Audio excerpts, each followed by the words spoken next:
शेफाली ने अपना चेहरा जैसे ही कांच में देखा तो उसकी जोरों से चीख निकल गई। कांच में उसके चेहरे की जगह किसी भयानक महिला का चेहरा नजर आ रहा था, मानो किसी ने पत्थर से उस महिला का चेहरा कुचल दिया हो। जगह जगह से खून और मांस लटक रहा था।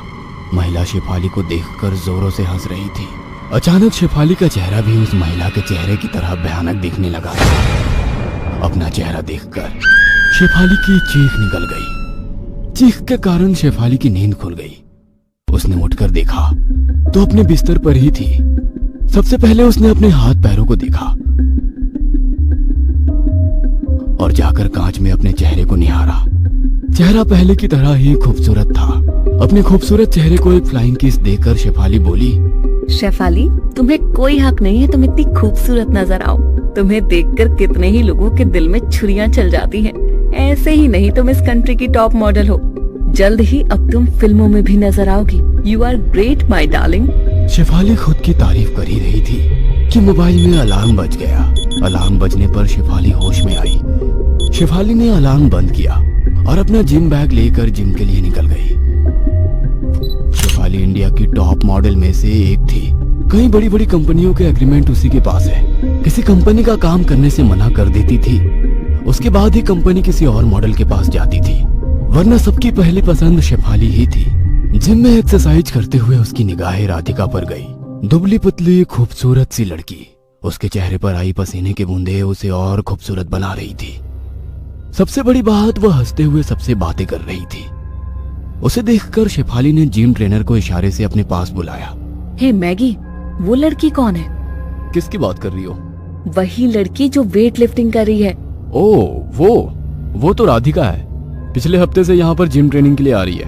अभी तुम एड शूट के लिए ऑस्ट्रेलिया गई थी ना, इसलिए तुम्हें पता नहीं है। मार्केट में एक नई फेयरनेस क्रीम आने वाली है। सुना है उस कंपनी के लिए मॉडलिंग यही करेगी। शेफाली के होते हुए कोई और लड़की ब्यूटी प्रोडक्ट की मॉडलिंग कैसे कर सकती है? ब्यूटी प्रोडक्ट की मॉडलिंग तो शेफाली का हक है। आखिर शेफाली से खूबसूरत कोई नहीं। बिना मेरी जानकारी के ऑडिशन कैसे हो गए? पता करना पड़ेगा। केवल फेयरनेस क्रीम का ऑडिशन ही नहीं, उसके खूबसूरत बाल देखे हैं? How beautiful she is. Hair oil के लिए भी मॉडलिंग करने वाली है। उस लड़की के लिए तारीफ सुनकर शेफाली गुस्से में उसकी ओर देखने लगी। तुम कितने सालों से मुझे जानती हो, फिर भी उस लड़की की तारीफ कर रही हो? ये लड़कियां सिर्फ 2 दिन के लिए ही मॉडलिंग कर सकती हैं। लंबे समय तक मेरे मुकाबले में नहीं टिक पाएंगे। शेफाली, इतना गुरूर भी अच्छा नहीं है। तुम इतने सालों से यहाँ पर आ रही हो, मगर तुमने कभी किसी से बात करने की कोशिश नहीं की। मगर उस लड़की को देखो, केवल 8 दिनों में जिम में आने वाले सभी लोग उसके दोस्त बन गए हैं। शेफाली गुस्से में मैगी की ओर देखने लगी। उसकी आंखें लाल हो गई थी। आज तो मेरे सामने किसी लड़की की तारीफ कर दी, मगर आज के बाद किसी की तारीफ की तो मुझसे बुरा कोई नहीं होगा। Shefali is best. कहकर शेफाली अपना जिम बैग उठाकर अपने घर गई। गुस्से में उसे कोई होश नहीं था। गुस्से में अपने घर के बाहर में गई और रेड वाइन पीने लगी। अचानक से ध्यान आया कि रेड वाइन से नहाने से त्वचा भी खूबसूरत हो जाती है। उसने रेड वाइन से बाथ टब भरा और उससे नहाने लगी। उसकी आंखों में अजीब सी चमक थी। कुछ दिनों बाद शेफाली को हर ओर से राधिका की तारीफ सुनने को मिल रही थी। अब राधिका का क्रेज सभी कंपनी को हो रहा था। धीरे धीरे सभी लोग शेफाली को भूल रहे थे। ये बात उसको खटक रही थी। कैसे भी उसे अपनी खोई हुई प्रतिष्ठा वापस हासिल करनी थी। अपने घर पर एक कोने में बैठे वह सोच रही थी। सोचते हुए अचानक वह बहुत जोर से हंसने लगी। उसके हाथ में वाइन का गिलास था, जिसे उसने हाथों में ही तोड़ दिया। उसके हाथों से खून निकलने लगा। अपने हाथों के बहते हुए खून को वो चाट रही थी। अगले दिन जिम में जब वो राधिका से मिली तो बिल्कुल बदली हुई थी। मुस्कुराते हुए उसने आगे बढ़कर राधिका को गले लगा लिया। मैं तुम्हारे लिए बहुत खुश हूँ राधिका। जब मैं नई नई इंडस्ट्री में आई थी ना, तब मैंने भी तुम्हारी तरह मेहनत करके अपना मुकाम हासिल किया था। ईश्वर करे तुम्हें भी जल्द ही कामयाबी की मंजिल हासिल हो। शेफाली की बातें सुनकर राधिका मुस्कुराई, मगर मैगी आश्चर्य से उन दोनों की ओर देख रहा था। वो लड़की कभी किसी से सीधे मुंह बात नहीं करती, आज मुस्कुराकर किसी को गले लगा रही है। जरूर कोई ना कोई तो राज होगा। मगर शेफाली सच में बदल चुकी थी। वह राधिका से ही नहीं बल्कि सबसे हंसकर मिलती थी। लगता है इस नकचड़ी को अकल आ गई है। हमेशा खुद में ही गुम रहने वाली लड़की आज दूसरों की इज्जत कर रही है। हाँ यार, बात तो तुम्हारी सही है। मैं भी पिछले 4 सालों से इस जिम में आ रहा हूँ, मगर कभी शेफाली को किसी से हंसते हुए बात करते नहीं देखा। कुछ दिनों के बाद शेफाली जिम में अनाउंस करती है, हे गाइस, मुझे मॉडलिंग में आए हुए 6 साल हो गए हैं। आज से 6 साल पहले मैंने अपना एड साइन किया था। इन 6 सालों की कामयाबी को सेलिब्रेट करने के लिए मैंने अपने फार्म हाउस पर एक छोटी सी पार्टी रखी है। आप सब लोग भी पिछले 5 सालों से मेरी फिटनेस जर्नी का हिस्सा रहे हो। यदि आप लोग मेरी खुशी सेलिब्रेट करने के लिए आएंगे तो मुझे अच्छा लगेगा। शेफाली बुलाए और हम लोग ना आए, ऐसा हो सकता है? हम लोग उस पार्टी में जरूर आएंगे। शेफाली सभी लोगों को इनवाइट करने के बाद राधिका के पास स्पेशली पहुंचती है और उसका हाथ अपने हाथों में लेकर बोली, राधिका प्लीज तुम्हें कल जरूर आना है। मेरा खूबसूरत फार्म हाउस तुम्हें बहुत पसंद आएगा। क्यों नहीं, मैं जरूर आऊंगी। राधिका के हाँ कहने पर शेफाली चेकिंग रूम में अपने हाथ की लगी चोट को फिर से खोदकर खून निकालकर चाटने लगी। अगले दिन सभी लोग शेफाली की पार्टी में पहुंचे। पार्टी में बहुत रौनक लगी हुई थी।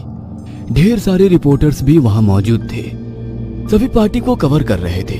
शेफाली, हमने सुना है कि अब आपको कोई नए ऐड नहीं मिल रहे हैं। शेफाली गुस्से में उस रिपोर्टर की ओर देखती है। तुम रिपोर्टर के पास किसी की पर्सनल लाइफ में झांकने के अलावा कोई काम नहीं होता क्या? यहाँ इतने सारे सेलिब्रिटी आए हैं, उनके बारे में बात करने के बजाय मेरी पर्सनल लाइफ को डिस्कस कर रहे हो। मैम, हमारा वो मतलब नहीं था। हम तो केवल इतना जानना चाहते हैं कि आपने ऐसी पार्टी 2 साल पहले रखी थी जब आपके करियर को बीट करने के लिए नई मॉडल चारुलता आई थी। उस पार्टी के बाद चारुलता का कोई अता पता नहीं मिला। इस पार्टी के बाद नई उभरती मॉडल राधिका भी गायब ना हो जाए। अपनी जुबान पर लगाम दो, अपनी हद भूल रहे हो। सब जानते हैं चारुलता ने पार्टी की रात में बहुत सारी ड्रिंक कर ली थी। इतनी मुफ्त की शराब उसे हजम नहीं हुई और ना जाने कहां जाकर मर गई। मिडिल क्लास लोगों को जब भी मुफ्त का मिलता है तो उन्हें आसानी से हजम नहीं होता। No more questions please. Party पूरे शराब पर चल रही थी। सभी लोग बहुत एंजॉय कर रहे थे। शेफाली अपने हाथ में एक ड्रिंक लेकर राधिका के पास पहुंची। राधिका, ऐसे चुपचाप क्यों खड़ी हो? पार्टी एंजॉय करो। Have drink please. No ma'am, I can't drink. तुम अभी अभी इंडस्ट्री में आई हो, तुम्हें शायद पता नहीं कि पार्टी में ड्रिंक को ना नहीं किया जाता। Let's try it.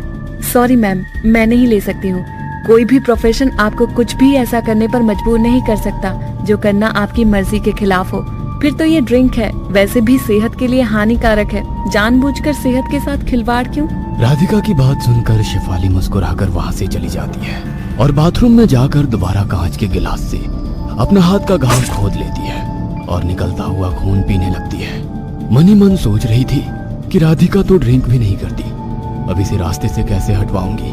पार्टी खत्म होने वाली थी, सभी लोग जाने लगे। शेफाली ने राधिका को रोका और कहा, अरे तुम इतनी जल्दी कहाँ जा रही हो? पहली बार मेरे फार्म हाउस पर आई हो ना? रुको, मैं तुम्हें अपना पूरा फार्म हाउस घुमाऊंगी। पहाड़ों के बीच होने के कारण सुबह यहाँ का सनराइज का नजारा बहुत खूबसूरत होता है। नहीं मैम, आप खामखा परेशान हो रही हैं। मैं फिर कभी आऊंगी, अभी इजाजत दीजिए। राधिका की बातें सुनकर शेफाली को गुस्सा आ रहा था। कभी ड्रिंक नहीं करना, कभी रुकना नहीं। इस लड़की के नाटक कितने ज्यादा है। मगर फिर भी मुस्कुराते हुए बोली, राधिका, मैं आसानी से किसी की ओर दोस्ती का हाथ नहीं बढ़ाती, मगर ना जाने क्यों तुम्हें देखकर लगा कि तुम मेरे लिए अच्छी दोस्त साबित होगी। क्या तुम अपनी नई दोस्त की खुशी के लिए इतना भी नहीं कर सकती? राधिका शेफाली की इमोशनल बातों में आकर फार्म हाउस पर रुकने के लिए मान जाती है। सभी मेहमानों के जाने के बाद राधिका और शेफाली करीब बैठे थे। राधिका, तुम ड्रिंक तो करती नहीं हो, क्या तुम मेरा साथ देने के लिए प्लेन सोडा भी नहीं पी सकती हो? राधिका ने मुस्कुराकर सोडा का गिलास अपने हाथों में ले लिया। दोनों बातें करते करते छत पर पहुंच गए। छत के पीछे खाई थी। आपने बिल्कुल पहाड़ी के किनारे पर अपना फार्म बनाया है। आपको यहाँ से डर नहीं लगता? डर? कैसा डर? मैं तो अक्सर यहाँ रात में आती हूँ और घंटों इस खाई को निहारती रहती हूँ। आओ मेरे पास, हम लोग यहाँ छत के कोने पर बैठकर बातें करेंगे। मुझे इस तरह की ऊंचाई से डर लगता है, मैं यहीं ठीक हूँ। अब शेफाली का सब्र जवाब दे चुका था। उसने राधिका को घसीटते हुए छत के कोने पर खड़ा करने की सोची, मगर शेफाली अपनी पूरी ताकत लगाकर भी राधिका को उसकी जगह से नहीं हटा पा रही थी। उसने पलटकर देखा तो राधिका की जगह चारुलता खड़ी थी, सड़ी हुई लाश जो जगह जगह से कुचली हुई थी। चेहरा तो इतना भयानक मानो किसी ने पत्थर से कुचल दिया हो। जगह जगह से खून आ रहा था। उसे देखकर शेफाली ने उसका हाथ तुरंत छोड़ दिया और 2 कदम पीछे होती, मगर चारुलता हंसते हुए आगे बढ़ने लगी। क्या हुआ शेफाली, मुझे यहाँ से धक्का नहीं दोगी? अपने रास्ते से हटाना चाहती हूँ ना मुझे? हटा दो। लो, मैं खुद तुम्हारे करीब आ रही हूँ। चारुलता जैसे जैसे आगे बढ़ रही थी, शेफाली पीछे हटने लगी। शेफाली दीवार के एकदम कोने पर पहुंच गई थी। मुझे माफ कर दो चारुलता, मुझसे गलती हो गई। इस जगह से फेंका था ना तुमने मुझे, किसी को मेरी लाश भी नहीं मिली। आज तुम भी मरोगी, लेकिन मैं तुम्हें मौत नहीं दूंगी, बल्कि उससे भी बदतर सजा दूंगी। गुमनाम मौत तुम्हारे लिए बहुत छोटी सजा होगी। इसे अपनी सुंदरता का बहुत घमंड है। इसकी सजा यही है कि इसकी सुंदरता खत्म हो जाए। कहते हुए चारुलता ने शेफाली का पूरा शरीर नोच दिया, खासकर उसका चेहरा जो उसकी खूबसूरती का घमंड था। चारुलता, इस तरह अधमरा करके मत छोड़ो, मुक्ति दे दो मुझे भी। गुमनाम मौत नहीं, गुमनाम जिंदगी अब तुम्हारी सजा होगी। ना तुम ठीक से जी पाओगी और ना ही मर पाओगी। किसी के सामने जाने में भी तुम्हें शर्म आएगी। तुम्हारे कर्मों की सजा है कि तुम जीवन भर अकेली रहो।